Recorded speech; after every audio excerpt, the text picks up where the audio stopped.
안녕하세요. 여여심입니다. 벌들이 움직이듯이 벌은 부지런함의 상징으로 알려져 있다. 부지런히 꽃에서 꽃으로 날아다니며 꿀을 모으는 것을 보면 열심히 산다라는 생각이 절로 든다.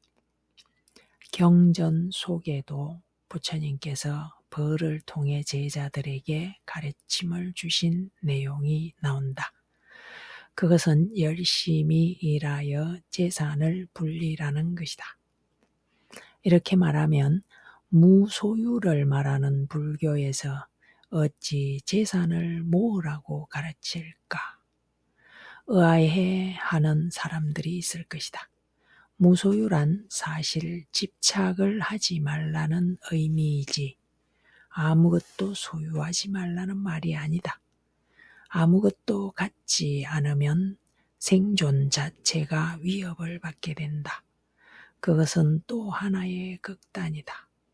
수행자에게 무소유를 유난히 강조하는 것 역시 집착을 하지 말라는 것이다.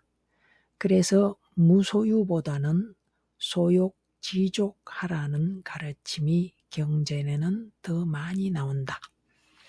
만족할 줄 아는 자에게 재물은 장애가 되지 않는다.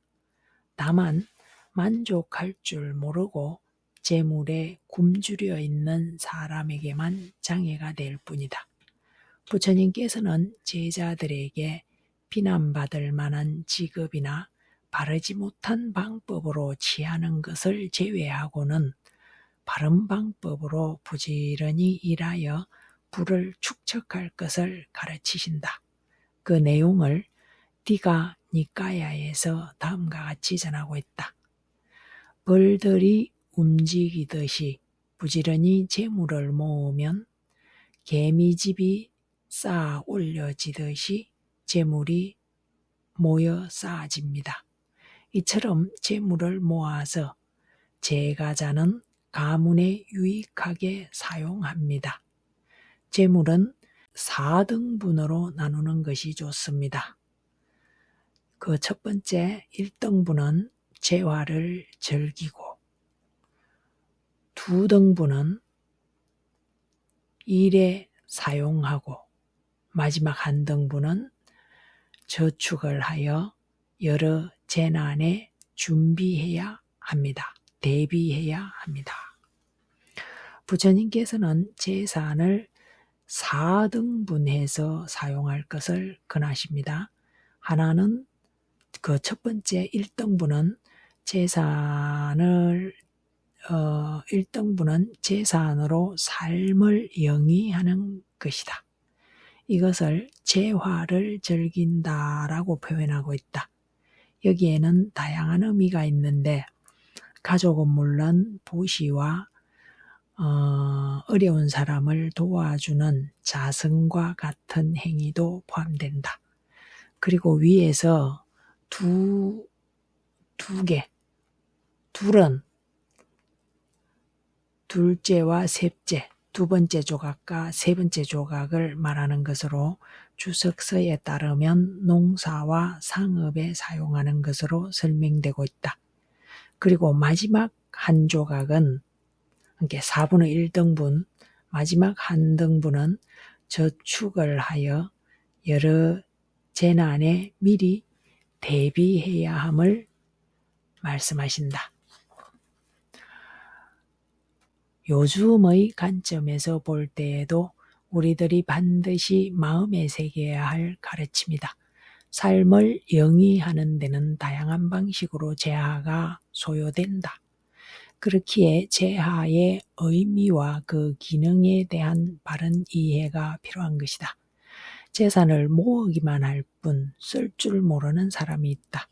그 사람은 벌처럼 열심히 일하여 많은 재산을 모을지는 모르지만 가족과 함께 그 부를 사용할 줄 모르고 주변 사람과 나눌 줄 모른다. 그저 재산을 모으는 것만이 목적이 되어버려 돈 버는 기계 혹은 노예가 된 삶을 살게 된다. 그래서 부처님은 그 하나로 그 첫 번째로 재화를 그 목적에 맞게 사용할 것을 말씀하고 계신 것이다. 재화는 수단이다. 그것 자체가 목적이 되어서는 안 될 것이다. 그리고 4분의 2등분, 그러니까 두 조각, 두 등분은 적절하게 재산을 재투자하여 일을 하라는 것이다. 옛날에야 농업과 상업이 가장 대표적이니 주석서에서 이 두 가지를 언급했지만 오늘날에는 다양한 방식이 가능할 것이다. 어느 하나에 집중 투자하는 것이 아니라 적절하게 분산하여 일을 도모하는 것이 좋다. 그리고 마지막 4분의 1등급, 한 덩어리 남은 것은 반드시 언제 닥쳐올지 모르는 위험에 대비하여 저축을 하라는 것이다. 말하자면 저축, 보험, 연금 등의 방법을 통해 미래를 대비할 필요가 있다. 이렇게 재산을 활용하게 되면 우리는 그 재산을 통해 보다 윤택하고 행복한 삶을 살 수 있을 것이다. 벌과 같이 열심히 일하되 그것을 적절하게 사용할 줄 아는 지혜로운 사람이 될 것을 부처님께서는 말씀하고 계신다.